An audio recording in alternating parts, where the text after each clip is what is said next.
ঢাকাই চলচ্চিত্রের জনপ্রিয় নায়ক ও প্রযোজক অনন্ত জলিল এবার যেন বিদায়ের সুর তুললেন সিনেমা জগৎ থেকে। এর কারণ হিসেবে তিনি জানালেন, তার 2 সন্তান ইসলামিক শিক্ষায় মনোনিবেশ করছে, তাই বাবা মায়ের চলচ্চিত্রে কাজ করা সন্তানদের কাছে ইতিবাচক নাও হতে পারে।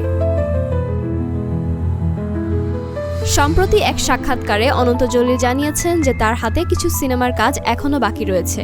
এই সিনেমাগুলো শেষ করার পর তিনি হয়তো চলচ্চিত্র জগৎ থেকে নিজেকে একেবারে সরিয়ে নেবেন। তার 2 ছেলে ইসলামিক শিক্ষায় মনোনিবেশ করেছে এবং পরিবারে ধর্মীয় শিক্ষার পরিবেশ বজায় রাখা তার জন্য অত্যন্ত গুরুত্বপূর্ণ।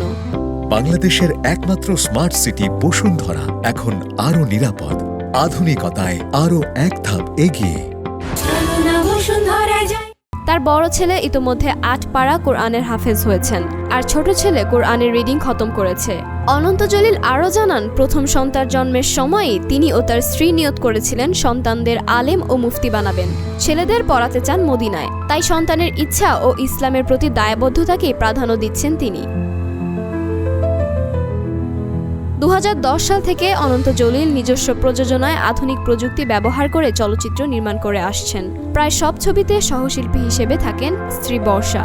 বর্তমানে তাদের অভিনীত দ্য স্পাই এবং নেত্রী দ্য লিডার ছবির কাজ চলছে, তবে এখন তার অঙ্গীকার অসমাপ্ত কাজগুলো শেষ করেই সিনেমা থেকে সরে দাঁড়াবেন। করোনার পর ব্যবসার ব্যস্ততা বেড়ে যাওয়ায় অভিনয় ও প্রযোজনার কাজের তুলনায় সন্তান ও ব্যবসার দিকে সময় দেওয়াই এখন বেশি গুরুত্বপূর্ণ বলে মনে করছেন অনন্ত জলিল।